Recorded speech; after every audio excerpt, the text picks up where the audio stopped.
Retour donc sur ce plateau pour la troisième partie. L'exercice militaire annuel Flintlock visant à renforcer les capacités opérationnelles des armées africaines dans la lutte anti-djihadiste sous le commandement de l'armée américaine a pris fin mardi après 2 semaines d'une formation donnée en Côte d'Ivoire et au Ghana. Ça fait du bien aux armées africaines de pouvoir non seulement bénéficier de la logistique, mais également de la formation pour pouvoir faire face au djihadisme qui est aujourd'hui un phénomène presque universel. Un phénomène aujourd'hui pas uniquement qui concerne les nations uniquement, mais également peut-être toute une région du pays, notamment l'Afrique de l'Ouest.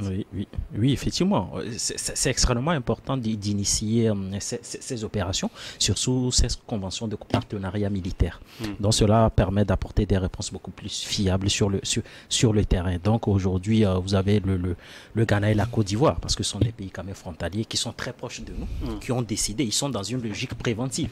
Il faut quand même souligner que ce sont des pays qui sont menacés également par des groupes djihadistes, mais qui n'ont pas encore, disons, enregistré un tribut quand même assez lourd comparativement à d'autres pays. Et donc, il faut être dans une logique d'anticipation. On dit souvent, diriger un pays, c'est prévoir. Donc, il faut être dans une logique d'anticipation, c'est pour cette raison. Maintenant, cela aussi pose aussi la problématique de l'indépendance, disons, des acteurs qui sont dans le domaine sécuritaire, parce que aujourd'hui cette opération-là, c'est un exercice militaire anti-djihadiste qui se fait sous le commandement américain. Donc d'autres peuvent même parler d'infantilisation. Donc ce qui veut dire que depuis les années d'indépendance jusqu'à aujourd'hui, nous n'avons pas une stratégie collective sous-régionale capable d'apporter des réponses appropriées. Et donc, c'est l'occasion de mener vraiment un travail d'introspection dans ce domaine-là. Je suis désolé de ne pas partager votre point de vue quand on sait que les armes ne sont pas fabriquées en Afrique. Je suis désolé, mais la compétence occidentale s'impose forcément. Oui, non, effectivement, je dis... En matière de guerre oui, vous avez parfaitement raison de ne pas partager mon avis. Oui, la compétence occidentale s'impose. Vous avez parlé d'un aspect, d'une carence. C'est-à-dire l'Afrique ne fabrique pas les armes. Donc, nous devons quand même faire l'effort de fabriquer des armes. D'où l'urgence de l'industrialisation militaire. Et donc, on peut le faire ou pas. Donc, j'espère que vous n'êtes pas fataliste quand même dans ce domaine. Non. Parce que, donc, c'est pour vous dire tout simplement que depuis les années d'indépendance jusqu'à aujourd'hui, nous ne pouvons pas continuer à mener des opérations. C'est-à-dire, c'est une opération aujourd'hui qui est sous tutelle d'une puissance occidentale. Je dis tout simplement qu'on a... Je ne dis pas que c'est mauvais en soi. Non, c'est très bien d'aller chercher un appui extérieur, de l'expertise, du soutien financier et militaire extérieur. Parce qu'aujourd'hui, quand on voit des carences ou nos opérations militaires sur le continent, on constate qu'il y a un manque vraiment de ressources humaines, c'est-à-dire, je veux parler de la compétence, de l'expertise, même du soutien de la logistique. Et donc, la compétence occidentale s'impose tout simplement. Donc, aujourd'hui, nous n'avons pas le choix, mais je dis tout simplement qu'il faut mener un travail d'introspection. Est-ce qu'on doit continuer à rester dans un tel schéma ? Voilà, on ne peut pas continuer à rester. Et ce qu'on oublie souvent, c'est lorsque vous bénéficiez d'un appui extérieur de cette nature, il y a également des conventions tacites que personne ne voit. Et donc, en échange de quoi? En échange de quoi? Donc, ce qui veut dire que nous sommes parfois même obligés de brider même une partie même du plan économique pour satisfaire ces gens-là. Et donc, il faut anticiper. Moi, je dis tout simplement qu'il faut une certaine indépendance. Même aujourd'hui, c'est un exercice, c'est-à-dire un accord bilatéral. On peut parler d'un accord bilatéral entre la Côte d'Ivoire et le Ghana. Et donc, on sait très bien que les espaces d'intégration également ont des stratégies, un certain nombre de choses également qui sont faites. Et donc, c'est l'échec également des espaces d'intégration qui amène les États à signer des accords bilatéraux dans le domaine sécuritaire. Donc, si on peut apprendre de ces compétences-là pour s'assumer à l'avenir sans l'assistance d'une puissance extérieure, ce serait vraiment une grande satisfaction parce que l'Afrique ne peut pas être éternellement subordonnée à l'appui financier ou logistique vraiment des puissances extérieures. C'est ce qui est un peu dommage et qu'on n'a jamais des formateurs qui ont été formés par voilà, peut-être par un Américain ou encore sous le commandement américain qui puisse faire pérenniser la formation sur le long terme, et on est toujours obligé de les appeler à chaque fois.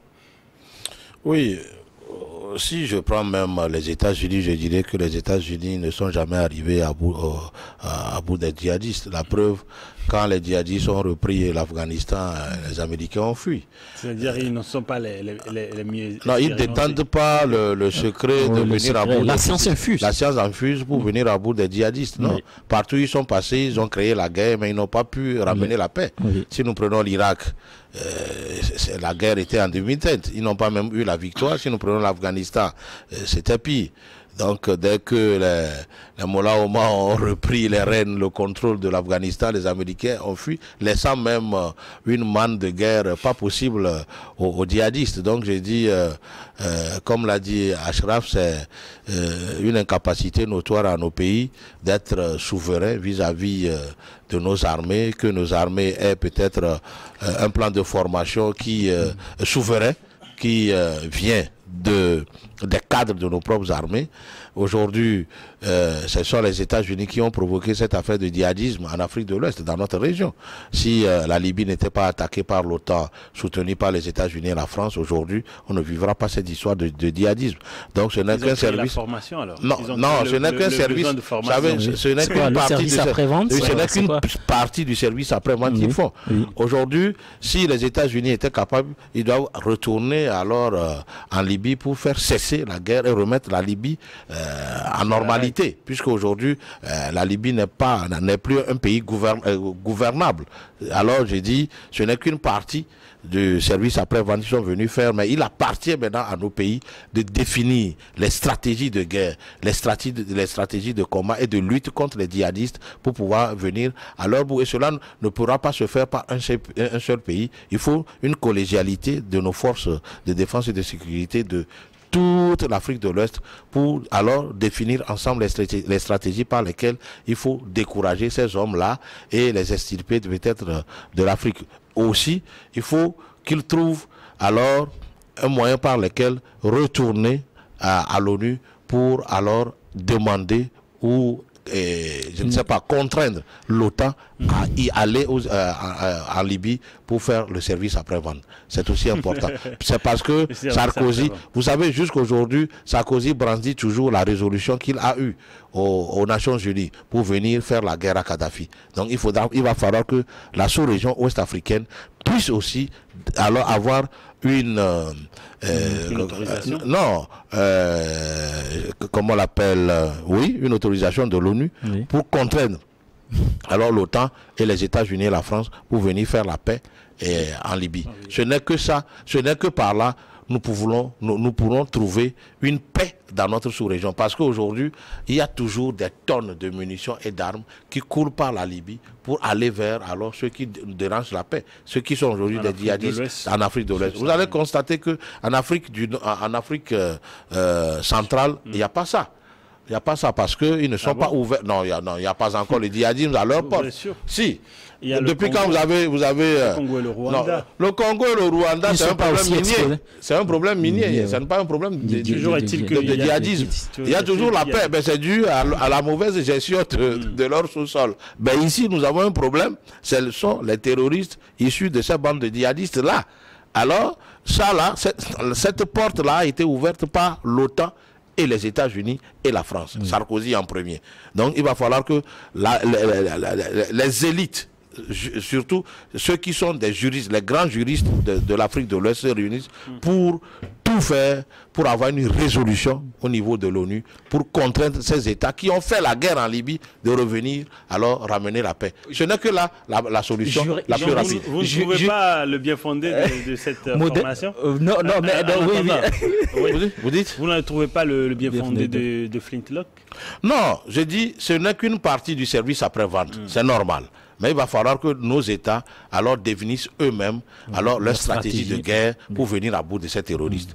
Mieux, il va falloir que les cadres, les élites qui sont dans tout ce qui est service juridique et tout, puissent se réunir et trouver les voies et moyens par lesquels ils peuvent aller à l'ONU contraindre l'OTAN, la France et autres, par une résolution de l'ONU pour venir faire la paix en Libye. Parce que vous savez, aussi longtemps qu'il n'y aura pas la paix en Libye, cette histoire de djihadisme ne cessera pas. Je comprends. Dans toute l'Afrique. Je comprends très bien. Non, je comprends très bien le souhait de mon aîné, monsieur Robert. Maintenant, il faut étudier la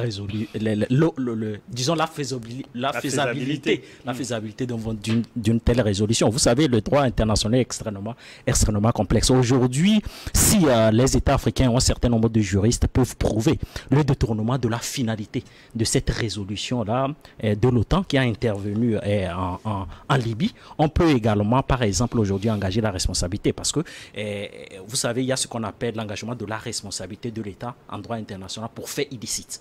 Donc, on peut estimer qu'ils étaient mal intentionnés et qu'ils ont détourné la finalité, disons, de l'opération. Donc, à partir de là, on peut engager la responsabilité de la Grande-Bretagne, de la France, des États-Unis pour réparer le préjudice ou même un plan marchand pour reconstruire la Libye, mais à leur charge. Donc, aujourd'hui, est-ce qu'on a des preuves matérielles de la finalité de cette opération? Si. D'où même l'urgence. Donc, et encore une fois, vous savez, pour prendre des résolutions également de cette nature, c'est une question aussi de rapport de force. Oui. Et donc, quand vous avez seulement le Nigeria et l'Afrique du Sud dans le concert des nations ou bien aux Nations Unies qui peuvent peut-être susciter l'engouement des autres États, sinon les autres États, je suis désolé de le dire, nous ne pèsons absolument pas. Nous ne pèsons absolument pas. Donc, pour revenir à ça, c'est extrêmement difficile. Mais bon, je crois que ça doit faire quand même l'objet quand même de réflexion pour essayer de contraindre parce que M. Nicolas Sarkozy, l'ex-président de la République française, ne peut pas aujourd'hui continuer à se déresponsabiliser du drame libyen. Il a une part de responsabilité, il doit l'assumer. Et donc, pour revenir maintenant aux opérations militaires, je crois que c'est une question d'indépendance.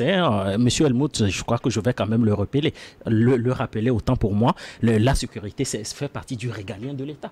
Et donc, personne ne saurait subordonner le régalien de l'État à une autorisation préalable d'une puissance extérieure. Et donc, aujourd'hui, tout ce qui sort de régalien de l'État, nous devons faire l'effort de le restaurer. Parce que, comme on le dit, en droit international, la souveraineté ne se marchande pas. La souveraineté ne se marchande pas. Nous n'allons pas continuer toujours à appeler les pays occidentaux toujours à continuer à bénéficier des appuis extérieurs. Si, moi je l'ai dit, je crois que ce sera peut-être un dernier appui des puissances extérieures dans le domaine sécuritaire sur le continent africain. Il est temps vraiment qu'on s'assume. Il faut une sécurité, il faut un plan de sécurité sous-régional avec un plan bien défini. Et cela, pour réussir une telle opération, il faut l'implication des uns et des autres. Je crois qu'aujourd'hui, il n'y a pas une réticence quand même des États de faire preuve de collaboration. Justement, il y a toujours le discours, mais on a l'impression que il y a toujours. Oui, vous savez, il y a vraiment un décalage. On n'a pas une force conjointe. Oui, effectivement, il faut le souligner. Il y a vraiment un décalage entre le discours et les actes. Et donc, nous devons. Et les frontières qui sont toujours poreuses, on se demande. Oui, les frontières ne sont pas si les frontières sont toujours poreuses. Vous savez, c'est la problématique aussi des frontières. Vous avez un certain nombre d'études scientifiques sur les frontières en Afrique. Quand vous prenez par exemple, c'est ce qu'on enseigne même, je le reviens, le domaine académique m'intéresse beaucoup. Après avoir parlé des facultés de sciences politiques, aujourd'hui même, en première année en droit constitutionnel, quand on enseigne aux enfants, on parle du principe d'intangibilité des frontières héritées des périodes coloniales. Donc ce qui veut dire qu'aujourd'hui, toutes les frontières tracées durant la période coloniale ne peuvent pas être remises en cause. Et donc cela crée un certain nombre de choses. Moi, je crois que les conventions entre les États doivent déroger à la règle et revoir les frontières nationales pour essayer maintenant de répondre aux défis sécuritaires. Comme vous l'avez très bien dit, les frontières sont poreuses. On ne maîtrise pas grand-chose depuis les années d'indépendance jusqu'à aujourd'hui. Donc il faut se réinventer si on veut vraiment avoir des résultats tangibles sur le plan sécuritaire et éviter vraiment d'être subordonné éternellement aux puissances extérieures. Je trouve cela déshonorant. Et désolant. Et désolant. Pour compléter ce qu'il a dit, je vais vous donner encore l'exemple de l'échec cuisant des Américains en Somalie. Quand il y avait cette force djihadistes appelés Shebab, quand ils ont commencé leur atrocité en Somalie, les Américains étaient venus, mais ils n'ont pas pu les arrêter. Aujourd'hui, c'est, je crois, une force de l'Afrique centrale qui appuie la Somalie à venir à bout de ces Shebab et qui a fait que leur atrocité a reculé. Donc, raison de plus pour nos pays africains de définir eux-mêmes leur plan sécuritaire d'une manière souveraine et ne pas toujours attendre qu'il y ait une aide militaire ou il y ait une formation quelconque. Il va falloir que nous-mêmes nous le mettons au niveau du genou pour que Dieu nous le porte sur ce qui est encore désolant dans cette affaire. Et puis, vous allez constater que aujourd'hui, il y a le Mali qui accuse la France de vendre la mèche toujours aux djihadistes. Si par le passé, la France n'intervenait pas dans la formation, ou du moins dans tout ce qui concerne l'armée malienne, je crois quand même qu'aujourd'hui, qu'ils ne peuvent pas détenir des secrets ou des renseignements affilés à leurs ennemis. Voilà. Donc, ce qu'il dit est tout à fait normal. Il va falloir que nos États fassent de l'armée et de la sécurité alors des causes régaliennes pour définir alors des stratégies souveraines et pour que ça soit plus efficace dans l'action. Il faut même là, dire, c'est-à-dire lorsqu'on essaie de faire l'histoire même des conflits à l'échelle mondiale, les États-Unis sont le champion des bonnes intentions et des théories, mais en réalité, sur le plan militaire, ils n'ont pas obtenu de résultats tangibles. Et je crois que Poutine même le revient même à chaque fois en disant que la Russie n'a jamais perdu une guerre. Il n'y a que le camp d'en face qui continue d'élaborer des discours pompeux, mais en réalité, il n'y a pas grand-chose. Donc je crois que les pays africains ne peuvent pas se confier aux États-Unis sur le plan sécuritaire, parce que l'avenir vraiment demeure incertain. Donc les réponses, comme M. Kosigan l'a dit, ne peuvent que venir des pays africains eux-mêmes. Effectivement, on va observer la pause et revenir dans la dernière partie pour évoquer le Togo.